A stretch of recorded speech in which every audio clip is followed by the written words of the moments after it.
I just want to check the stream to make sure it starts.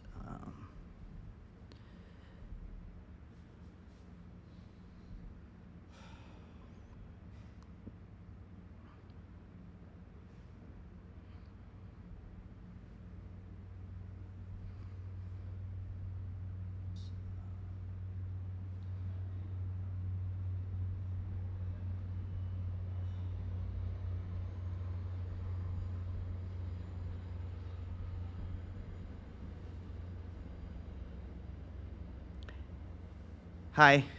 Oh, I don't know. Someone just poked their head. Are you looking for the meditation? What are you looking for? I think that's next door.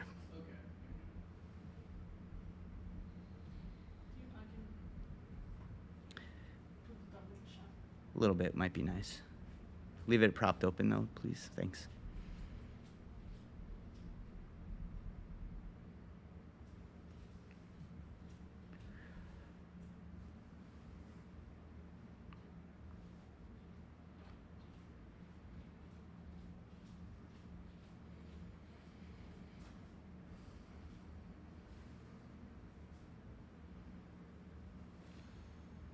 All right. Good evening, everyone. I'm Zen Master Sebastian Rizzon, founder of the Zen Art Center and the Mind Light Way School of Zen Arts. I give these talks on the third Thursday of every month, and you can also find them anytime on the Zen Art Center YouTube channel. I just said the word Zen a number of times, but what is Zen? A lot of people think it's just a blissed out feeling or something associated with meditation. This isn't exactly what it is, but I can see why it's confusing because the word is inherently hard to define. At its heart, Zen is meant to point you to an understanding of the truth that transcends all words. In Buddhism, they call the truth that's inherent in nature the Dharma. This truth, by definition, can't be contained by any words, texts, or scriptures. Zen points you to find this truth within your mind. The mind is the source of all of our experiences. So our path to understanding must go through the mind. But what is the mind? How can you understand what your mind is? When I say mind, I'm not talking about your brain. I'm talking about the place where all your experiences happen and the source of your being that makes the decisions. How can you study and understand this phenomenon of the mind that we all share? These types of questions and statements are called koans. Koans are a part of Zen practice which reveal the limits of your knowledge and cause you to realize how much our experience of reality is limited by beyond our ability to explain with words. They're meant to prompt you to seek the truth which transcends all of the conceptual boundaries that we've created through our rational and logical thinking. Zen practice is a commitment to seeking the truth. It's not a truth that anyone can tell you or explain to you. The purpose of Zen is only to point you in the direction of your mind so you can find the truth for yourself. Koans are not meant to be riddles with clever answers. Excuse me. Koans are the seeds that you plant and cultivate in your mind until they blossom and reveal the truth. However, it's a truth that can only be understood through experience. Due to this experiential nature, it becomes a very personal journey. If you view this journey through the bias of a Western cultural lens, it could appear very selfish or like a self-centered venture. I encounter a lot of people who express concern that this type of journey might make them incompatible with their friends or their family or their job. They wonder if undertaking this type of journey will require them to abandon their other responsibilities. I don't think that you have to do any of those things. If you really understand yourself, you'll ultimately understand your connection to all of those things on a deeper level. Even if your goal is to understand a deeper understanding of yourself, You still need to find the balance between your spiritual aspirations, the needs of your body, and the demands of the world you live in. In this society, that means you need to make money and you need to take care of yourself. We also can't survive by ourselves, so we need to take care of each other.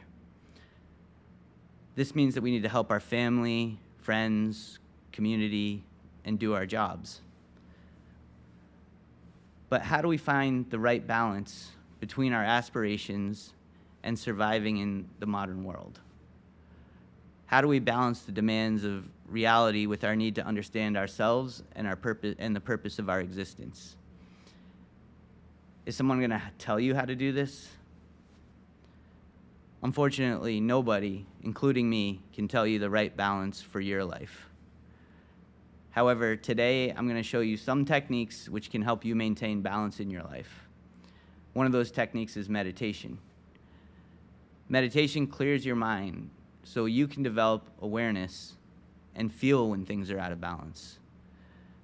When your mind is clear, it can also help you understand what you need to do to restore the correct balance in your own life.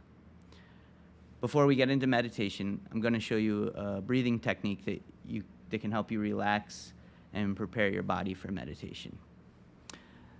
So we're going to start by breathing a little bit slower and deeper than we usually do.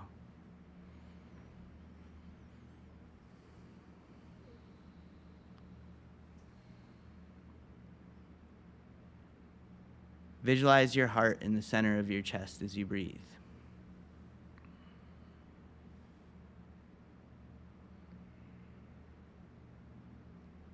As you listen to me, I want you to continue to breathe a little bit slower and deeper.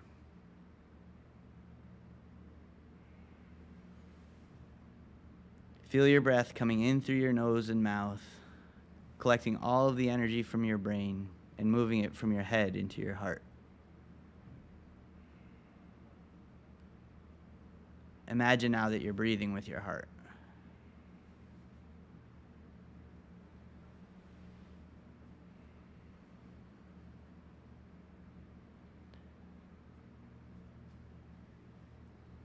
The purpose of this is to try to align our mind, heart, and body.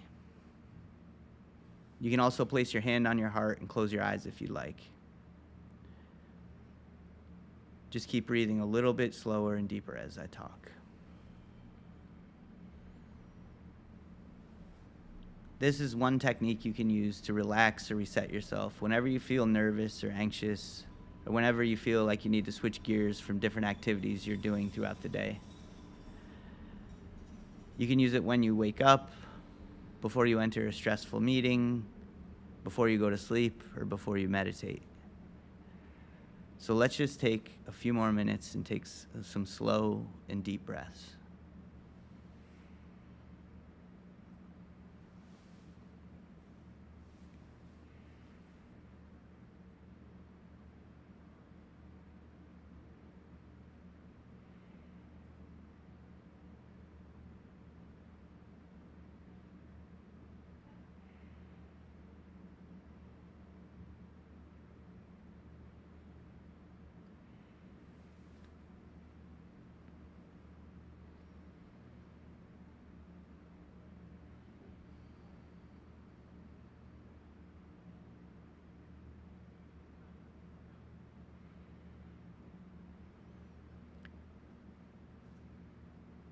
Tonight, as usual, we'll be doing a mantra meditation.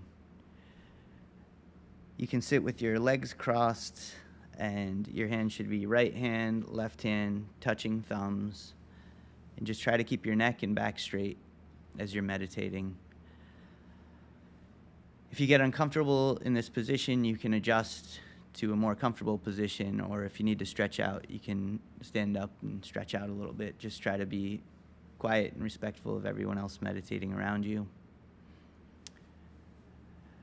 In traditional Zen meditation, a mantra is used to clear the mind. By focusing on a mantra, you can use it to push out all of the other thoughts. When you meditate, try to let go of your feelings, opinions, and desires. As you meditate, only concentrate on your mantra. If any thought comes into your mind, Just let it pass and return to focusing on the mantra. The mantra can be anything, really, but usually it's a word or a phrase, and I usually suggest using the mantra of Kwanseum Bosal.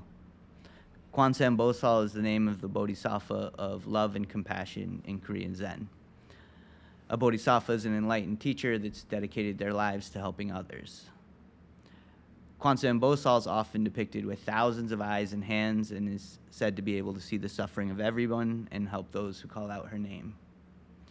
Using this mantra will bring compassionate energy to you while you meditate. Drawing this energy into your mind while you're meditating is like giving water to your seeds. So we're going to turn around in our seats and meditate for about 20 minutes or so. So we'll just turn around in your spot, face the other direction.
stand up and turn around.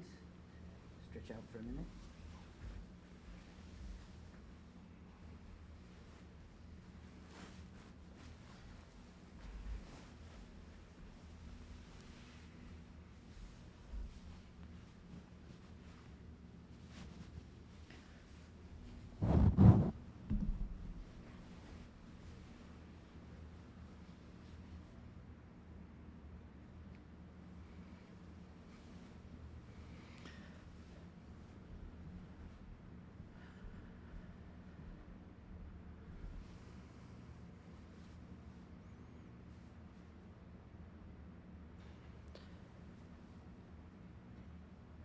So in today's introduction, I mentioned balance.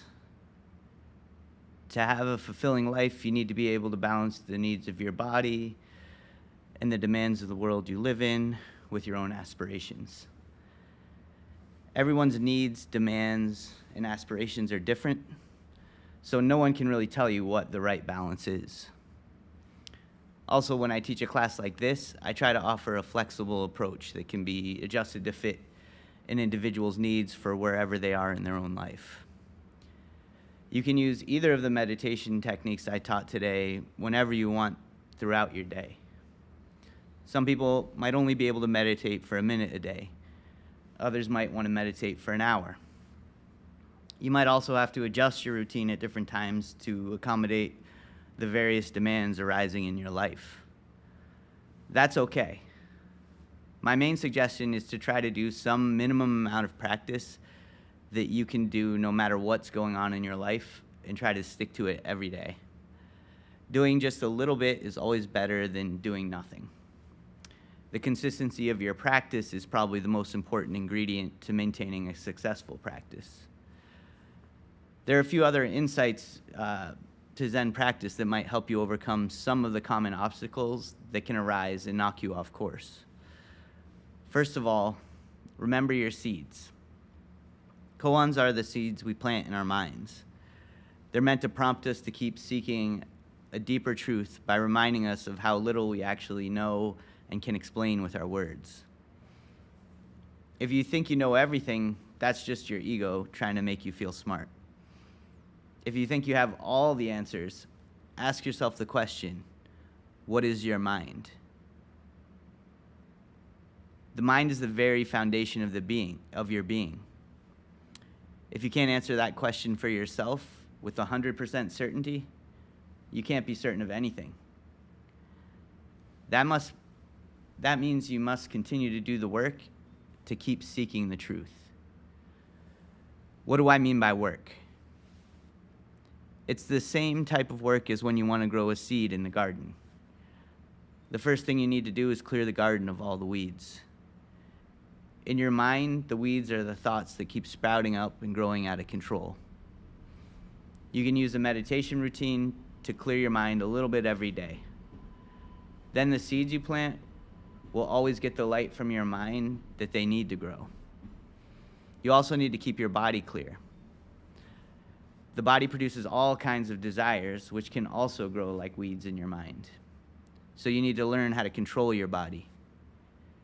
If you constantly give in to the desires of your body, your seeds won't get the light from your mind that they need to grow.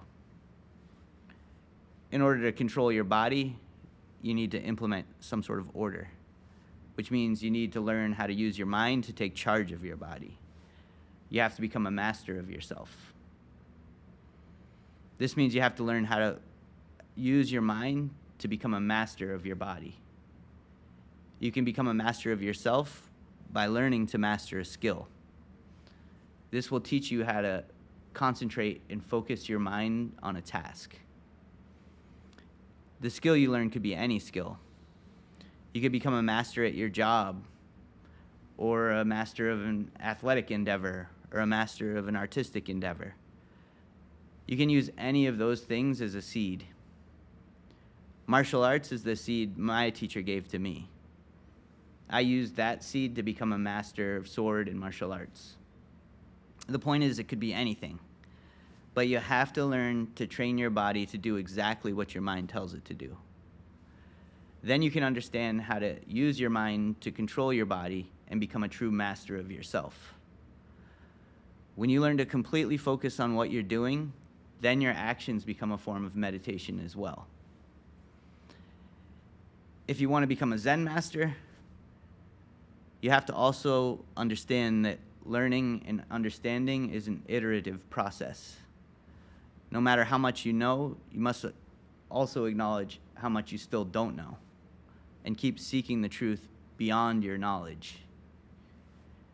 You have to continue to do this until you 100% understand what your mind is beyond the shadow of any doubt. The learning process often goes like this. Your first seed is usually a seed of curiosity. It's often a question that arises about the nature of something that you observed. Sometimes it can be a seed that you get from a teacher, but you still need to do the work of making observations, gathering information, and awakening some level of understanding. When you awaken a new understanding, that's your first flower. Seeing this flower changes the way you interact with the world, and you're rewarded with the fruit of wisdom that allows you to find more harmony in the world. That fruit also gives you more seeds. The more you learn, the more you realize the limitations of your knowledge, and the more questions you'll have. Each question is a seed of the unknown. What will grow when you plant it?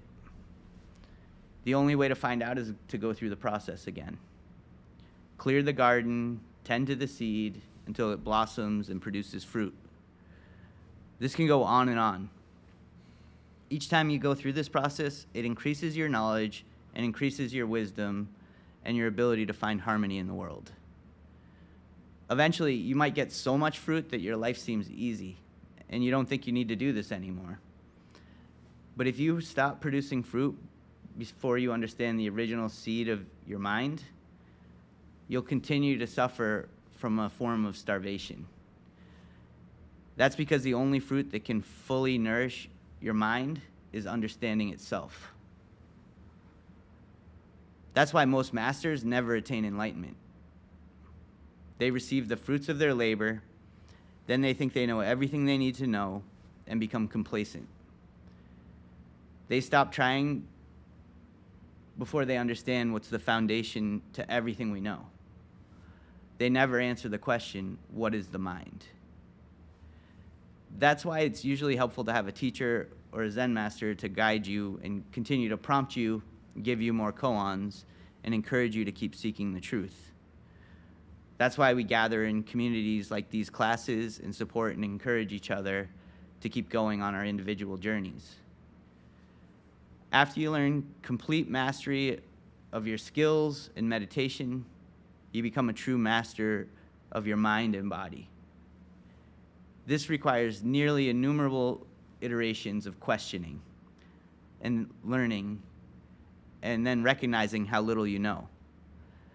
You need to learn over and over that no matter how much you know, in the grand scheme of things, you still don't know anything. You have to realize that your knowledge and logical understanding will always have inherent limitations. This can be a difficult pill to swallow for some people, especially if they already know a lot of things. When you're digging deep to find the truth, you'll discover that no matter how deep you dig, the hole you create is always filled with emptiness. Every time you dig deeper, you only reveal more emptiness. When you dig away everything, all that's left is emptiness. When you realize that underneath everything, the foundation of everything is emptiness, that's the blossoming flower of enlightenment. Ultimately, the fruit of enlightenment is the awareness that everything is inherently empty. Everything exists in this emptiness, and the emptiness connects us to everything. When you taste this fruit, you'll understand and experience that you are also inherently part of and inseparable from this emptiness.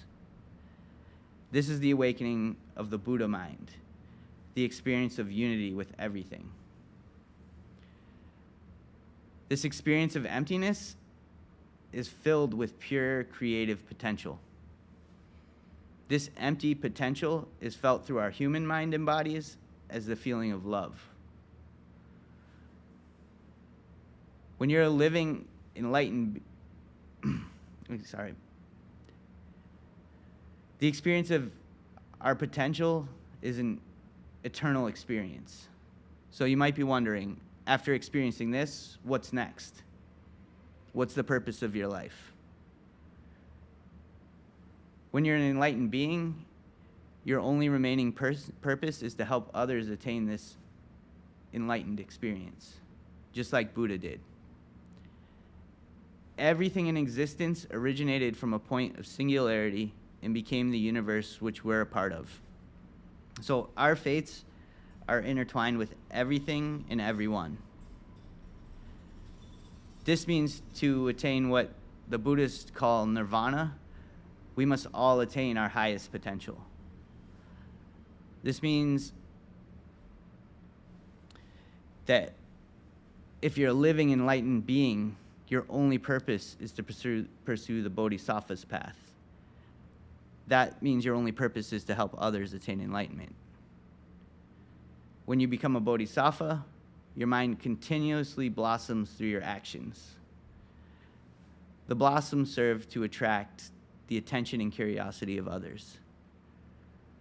The fruit of your actions is the compassionate help you give to others. When you give others this fruit, you also give them the seeds of inside the fruit that they can plant and grow within their own mind.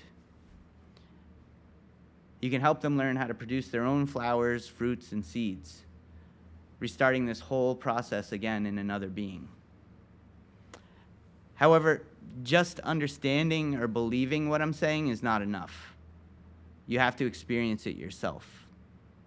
This is my goal as a teacher. I want to pique your curiosity, inspire you on your own journey. These are the seeds I'm offering you.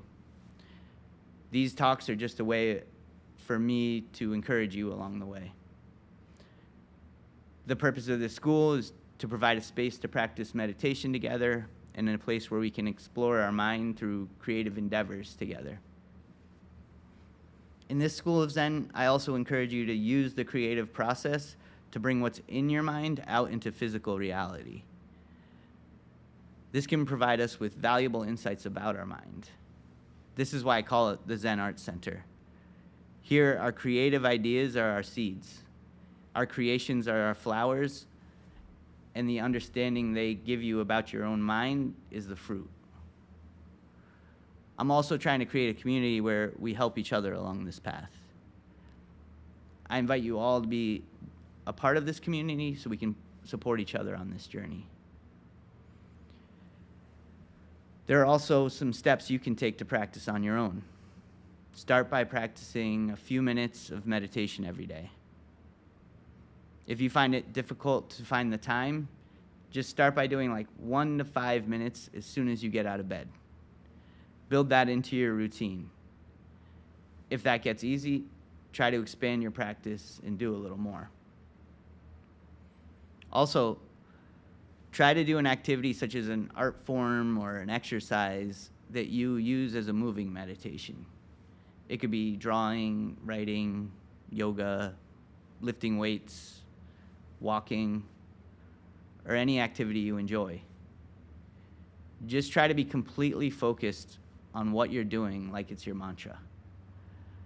Then you can learn how to turn all of your actions into meditation and keep your mind clear during everything you do. Eventually, everything you do, even washing your dishes and cleaning your room, can become a meditation. When your mind is clear, you can understand how to best balance your life. When your mind is clear, it becomes empty. When your mind becomes completely empty, you'll understand that the emptiness connects us to everything that exists. When you experience this, you'll realize you're one with everything. Experiencing this connection fills you with love and compels you to act with compassion towards all beings. if we continue to spread this awareness, it will eventually lead us all to a more harmonious state of being. I wish you all good luck on your own journeys. And I'm happy to answer questions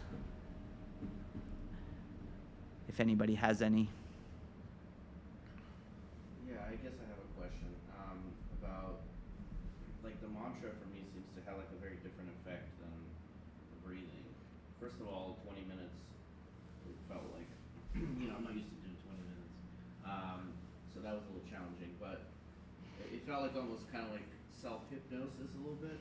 The mantra? Because I chose the word slow, like that, like something that resonated with me for like calming my nervous system down. Okay. And I kept saying it in my head over and over again. So I guess I'm just wondering, like, is that experience,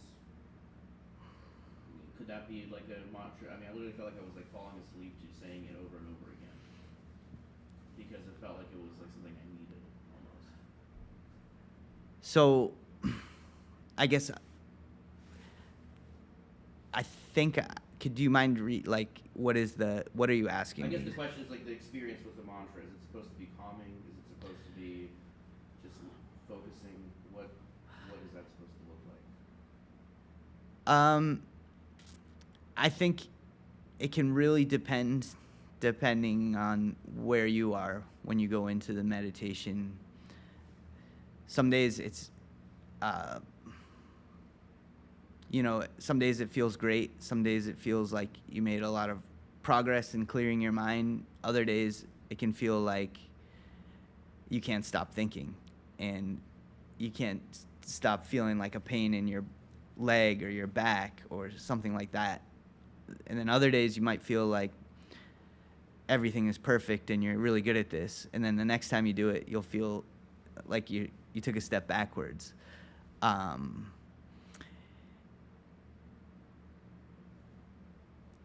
don't think it's really supposed to be feeling like anything in particular. Just trying to clear it out.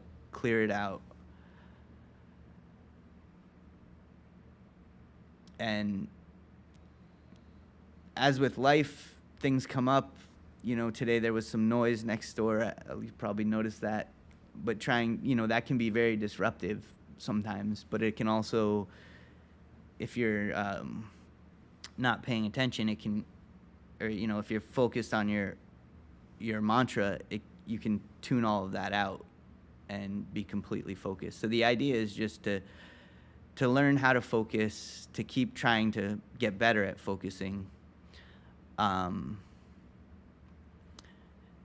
and keep practicing until you get very good at focusing. But I also think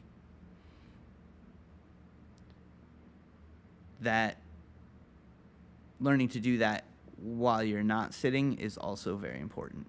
Like learning to treat your actions as your focal point. I think that's equally as important as getting some sort of clarity out of meditating and sitting. They're just two different ways to practice. But the idea is to be able to keep that level of focus where nothing can interfere with your focus on each moment, so that your mind is always focused on each moment and not wandering out of the moment to other parts of your life. And when you can do that, then there's no room for suffering and things like that to come into your mind.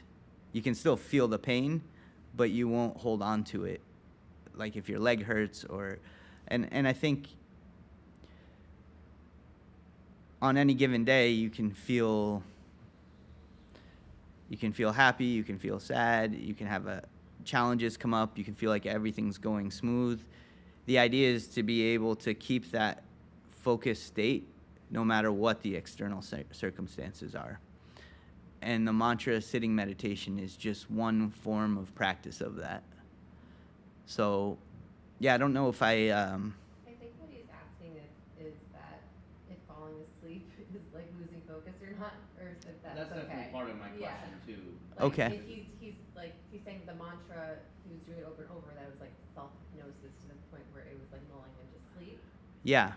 Is that losing focus? Like, should he not do sitting meditation? Is like a moving meditation probably something he should focus on? No, I think it's just, especially if you're tired, you're more prone to falling asleep. When I was a student, we used to do 45-minute meditations, and those were always really difficult for me. And some days I didn't come in well rested, and I definitely fell asleep during those sessions. Like, I might have even been snoring. So, that's, if you're snoring, it's kind of impolite, but but I think things can happen, and I wouldn't get too attached to like it needs to be a certain way or it needs to be this. Just keep practicing, and it's gonna be like every day. Some days are good, some days are bad, some days you're tired, some days you're not, and just learning how to focus through all of those different situations. Some temples, they have like they have people they have like a stick, and if they see if they see you sleeping, they give you a tap on the back to let you know you're falling asleep. So I don't think it's an uncommon experience. So But the point is to kind of stay awake and be awake, right? the point is just to clear your mind. I think To be awake. I think sleeping could be a form of meditation. In the sitting meditation, the idea is to stay awake Yeah. and to stay focused. But like I said, I just don't think you should be too attached to like anything. Like it has to be this way, it has to be that way. It's gonna be what it is, and just try to if you find yourself falling asleep, try to wake yourself up and stay focused. But if you're meditating before you go to sleep, in your own bed, and then you fall asleep during your meditation, I don't think there's anything wrong with that. And I think your sleep becomes like a meditation when you do that. So, but yeah, in the classes like this, it's always, it's a good challenge to try and stay awake. And I'm not going to be offended if someone falls asleep in here, but I'm going to probably ask someone to tap them on the shoulder if they're snoring. So. Is there a suggested pace for how you say the mantra, or just kind of at whatever pace is comfortable? Yeah, I don't think there's no real hard rules about it.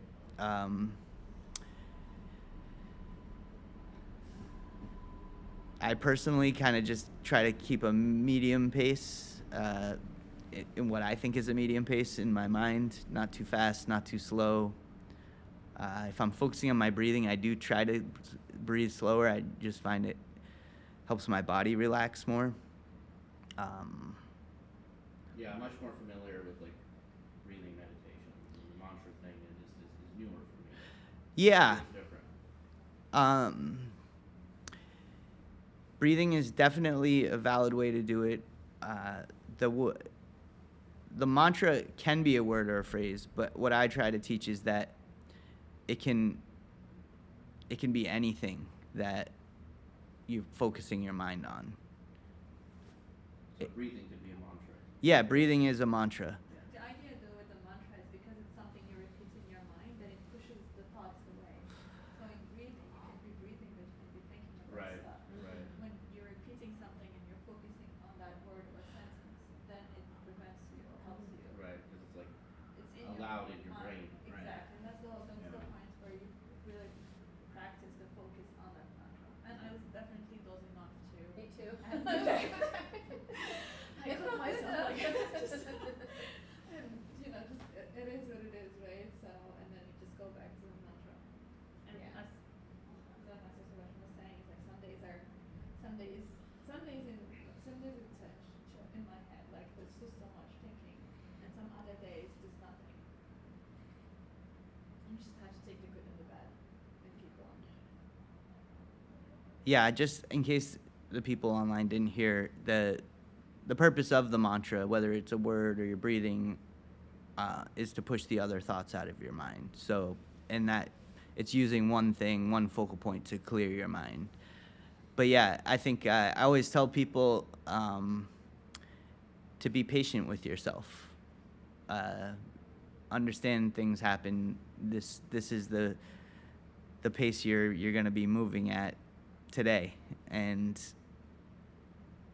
no amount of wanting it to be different is going to change that. I mean, you can continue to try and focus your mind, but there's always going to be things happening externally which are going to disturb your meditation, whether you're sitting or whether you're trying to, really focus on your work. Things come up, but the more quickly you can adapt and adjust your focus to whatever is happening, the better off you're going to be in every moment to approaching whatever's happening with a clear mind. And so it's really just like an exercise. It's like lifting weights. You can lift weights all the time, and some days you can lift more than others for some reason, like maybe your body's tired or whatever, but some days your meditation is better. Some days it's easier to focus. Eventually, over time, your baseline will get better and better and better, and it'll get easier and easier and easier for you to stay focused. And that's the idea. Just like with weights, some days you're lifting a lot, the next day you're not, but over time you're lifting more and more and more. So with the focus, it's kind of the same idea. You just get better and better at focusing. And that's why I think, to me, the key is the consistent practice. I was just looking at the live chat, so I'm going to weave this in here, that how much should one practice a day? I don't think there is a set amount necessarily for how much sitting meditation you should practice every day. I think doing a little bit every day is a very great way to increase your baseline, even if it's only a minute, 5 minutes. If you can do a little more, that's great. But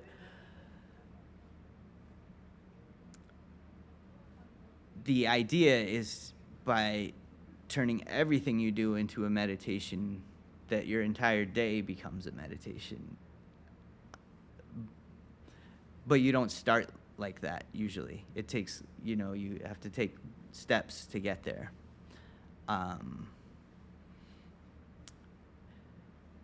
So there's no real set amount. I think that the consistency of a little bit every day is the most important thing, and then it becomes much easier to grow that. If you start with a minute every day and you have that routine, and you do it for 10 days, after that, you probably could very easily turn that to 5 or 10 minutes. And then you have it built into your day like that. If I'd say do an hour every day, I think a lot of people would struggle with that as something that they can't fit into their life. And so I think whatever you can do, you should, whatever minimum amount you can do, you should try and do that every day. And don't set your targets too high, but on the days you feel good and you have a little extra time, go for a longer meditation. Challenge yourself to focus more. Take something you're doing in your day and just try to stay completely focused on that too. Whether it's like a task at your job or some kind of hobby or artistic practice or, something you're doing with your body, like yoga or lifting weights, just try and stay focused on that without thinking about like what's going on with my friends and family, or my how much of a jerk somebody was to me earlier today. Just try to let all that go, put it out, clear your mind, give your focus and attention to the activity you're doing. So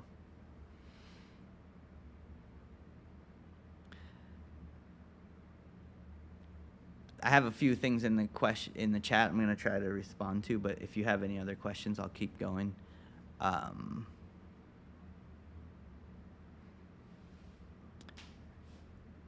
How is it different from the repetition of a prayer like a Jesus prayer, is what this comment is. I think, I don't think it's actually that much different. I think when different religious traditions, they have different types of chants or things they sing or prayers that they repeat. I think these are, in my eyes, different forms of meditation. I think you can, some people might take, within those religions might take issue with that characterization. I can't speak on their behalf, but to me, meditation just is focus and staying focused. It's not anything magical. It's not anything that is, to me, that is an important element of life. Like, I think there are different definitions of what meditation are to other people, but to me, that's what Zen meditation is. It's just focusing on something.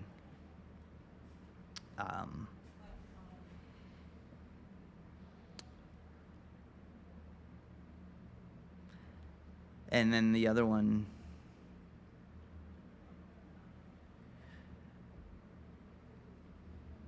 is the goal in Daoism to become immortal? Well, I don't really know Daoism. That's not really my background, so I can't really speak to that.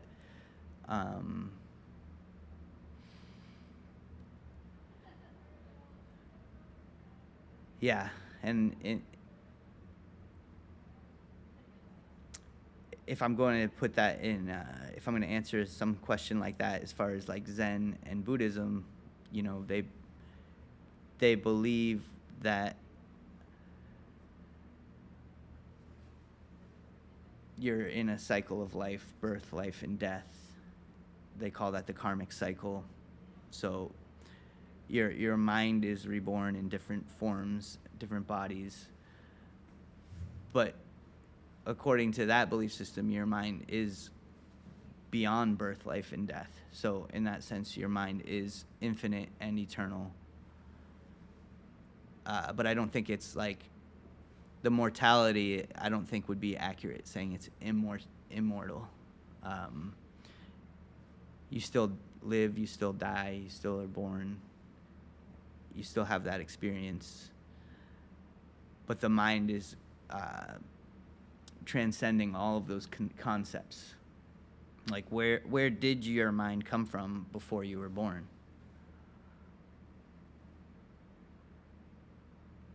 Did it just appear out of your body? Where does it go after you die? Those are two big questions. I've never seen any sort of study which can definitively answer that question. I might have missed some, but as far as I know, nobody knows that answer. But what is your feeling? What's your intuition? Did you come from somewhere? Does Zen believe in like past lives? Is that a thing that is Zen's opinion on it or no?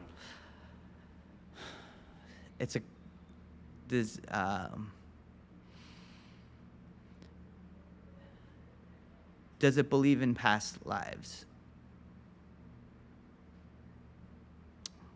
Not in probably the way you're thinking of.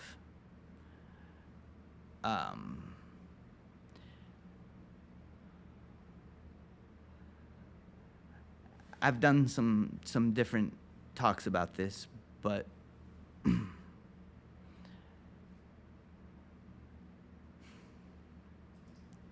so it's like the same mind looking through all of our eyes. We all have, it's one mind that we all share, it's like kind of like your own mind in your own body has two different eyes that have two different perspectives. And the idea is kind of the same with, I'm making a bit of an analogy, take it all with a grain of salt, but it's like we're all different eyes in the same mind with different perspectives. And we have different thoughts. And that's those different thoughts are what separates us from each other. So the same thing with the idea of life and death. Those are just ideas that we have. We don't see where we come from. We just say we appear, we call that birth. We don't see where you see where your body goes, but you don't know where your mind goes. So because we can't tell from a third person perspective, we call it death. So that's a beginning, that's an end. Those are just arbitrary lines. The way I would kind of explain your question more directly is in our lives, just in general, I'll say first, if you have energy, like a form of energy, it is never created or destroyed. It just transforms into different forms of energy. And throughout your life, you create all types of energy in your life.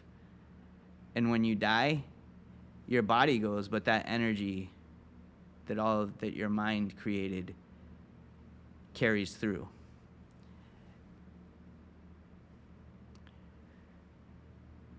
But I think I would have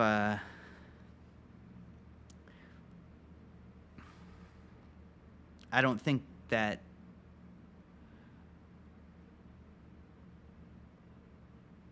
so I think that your mind takes on different forms over the course of eternity. It's taken all types of different forms.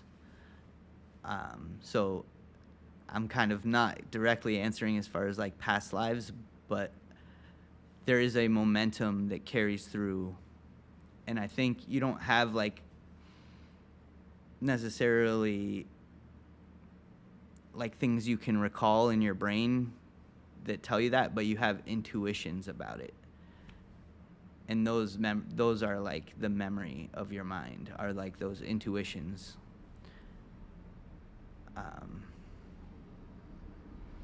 So that would be probably the best explanation I can give you in words without really, we're talking about a realm that, but I think it's a little too simple to say, we have past lives. But I think there is, probably something underlying that idea of past lives in our intuition that we relate to. I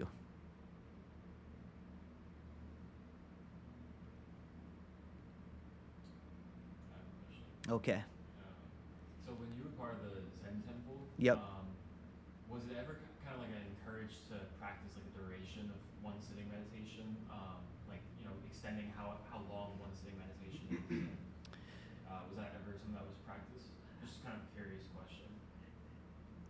Not in my Zen temple. I know like they do, other Zen temples have like I know other schools, I've seen things they have really extended long sitting meditation sessions that they all participate in together. It's not uncommon to have retreats where you have longer meditation sessions. Someone else said in The Secret of the Golden Flower, it says to do 1 to 2 hours a day for 100 days to have a seed start to spire in the mind.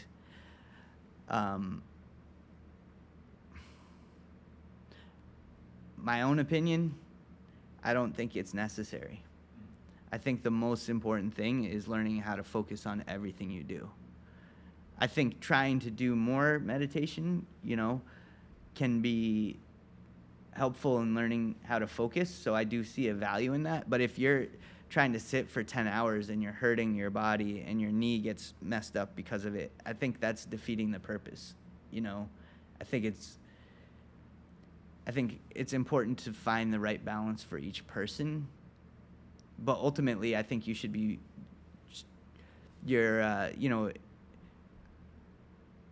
I would encourage you to try to make everything you do a meditation, because I think that really can change the way you operate and like how effective you become in everything you're trying to do in your life. when you're completely focused on things, you've probably had a feeling. It just feels easier. And that's really what I want people to feel, is like a flow state throughout their whole life, where everything is one moment to the next, flowing, not suffering from thinking about things too much. You know, you still experience all the full range of emotions, but it's just like you don't dwell on them and you don't hold them and make them bigger than what they are. You just let them come, let them go, continue on, deal with whatever the situation is in front of you. You know, getting enlightenment doesn't mean everything's perfect. You still have a body. You still have all kinds of problems that will happen to your body. You still have to take care of your body. Like, it's, your mind is free from, in a certain way, it's like, it's free from holding on to those things, but it's not free from the actual things that happen. Like, your body is still subject to all of those things. The difference is, like, when those things happen, it doesn't disturb your focus, your mindset, and you can continue on, you know, in whatever way that's appropriate in each situation. It's kind of hard to give very generalized stuff, but I think you can probably imagine, you know, things happen, you know.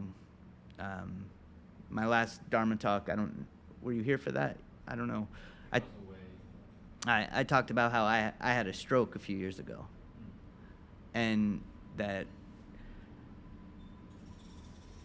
all of my body was completely, lost all of my ability to walk, lost my ability to take care of myself.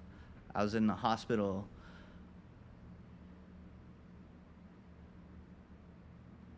And the situation, it sucked. I'm not gonna sugarcoat it. It sucked. Like, but I wasn't worried beyond, like, oh, I can't walk. Like, I was very thankful. Like, I had people there to help me, and I didn't know what was gonna happen, but I didn't feel like it was the end, or I was just going to deal with whatever I had to do in the next situation. Like, what can I do now? Like, okay, I'm gonna let the doctors do all the tests and figure out what happened. And when they started telling me I could, like, try to do certain things to help myself move again, I was doing those as much as I could, you know. And I had moments of thinking, like, of the dread of what could happen and how bad everything could be, but they came and they went. Like, the doctors were asking me, are you depressed? Do you feel sad? And I said, it's like, I felt like that for like a real flash, and then it was gone. And I was just like, that's not helping. I'm just gonna do whatever I can to move forward. And I really do think, like, thankfully it was something that could be addressed, you know. I should never have that happen again. I had to have surgery on my heart because of it, because I had a hole in my heart. But I really think that mindset helped me recover so much faster. Like, they originally told me that I was probably going to have to go live someplace and learn how to walk again, and it would probably take a few months. And I walked out of the hospital 4 days later. And all the nurses were like, couldn't believe that I was walking out. I don't know how to explain that, but I do feel like my mind was, like, determined to do whatever I could. And as soon as they started telling me stuff, and, like, I started trying to wiggle my fingers and wiggle my toes and, like, figure out how to control the parts of my body that weren't responding to my brain. And that's essentially what they do in physical therapy. I didn't know that, but that was my intuition telling me what to do. And I really do think it helped me. And I still it was a long road to recovery. I was like limping out, if I'm being honest, but like I didn't even know if that was like healthy, but it just, my intuition told me it was right. And then when I finally got into physical therapy, they were like, it's probably really good you did that, because like those, rebuilding those pathways is what you really need to do. So yeah, that was just from having a clear mind, having the intuition to do these things and doing them, and it all worked out, thankfully. I'm sorry, I totally lost track of your question, but No, not at all. No. It was extended meditation. yeah, okay. But yeah, I was meditating in bed too. That was definitely part of, you know, how I was trying to keep myself from letting my mind wander into like, well, what am I gonna do in a week? What am I gonna do in a month? How am I gonna do this? How am I gonna do that? You can keep going, and it makes the situation so much worse. But I was able to cut that thinking off very quickly, and I was using the techniques that I had studied for years in the temple.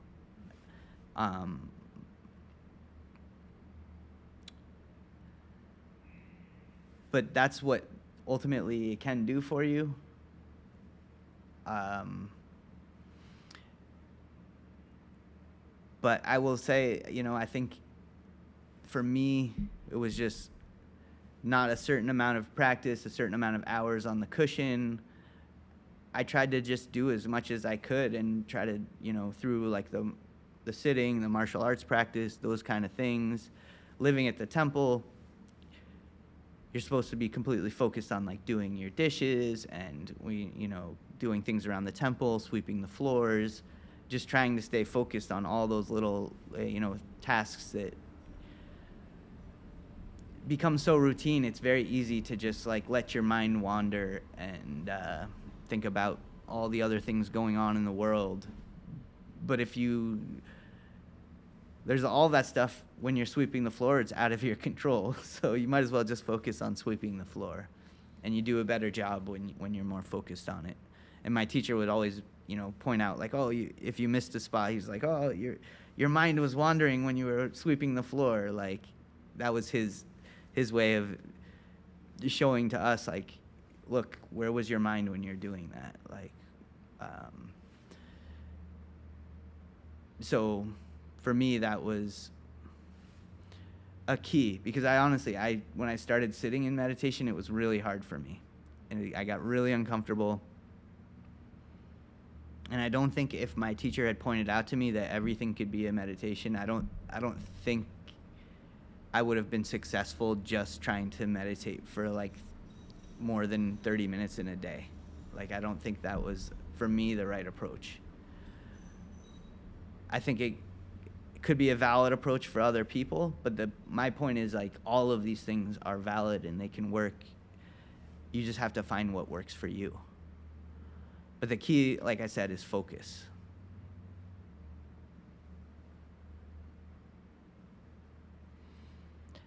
I have poetry can be a form of meditation. I agree. I write poetry myself. I host a writing group. I think writing and artistic things are all potentially forms of meditation if you approach them in the right way.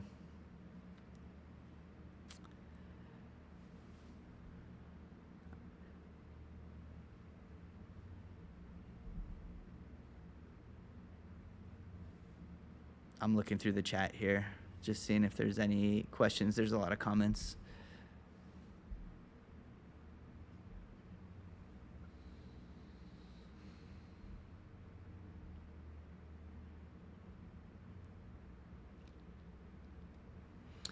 Any more questions?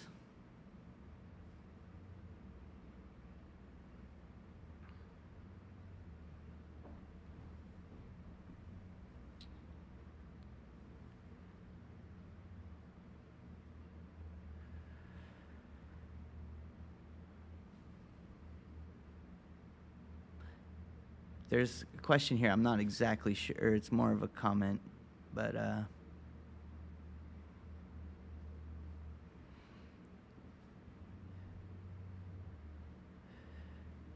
something about the immortal, the same as having the inner be completely dark. I think these ideas are all ideas of thought, and that what I'm pointing to is beyond all of that. It's beyond light. It's beyond dark. The word I've been using in my talk was empty, because it's not nothing, but it's not a thing. It's the absence of all of those things. But it's also not just, it's nothing and everything together. And that's why I think I use empty.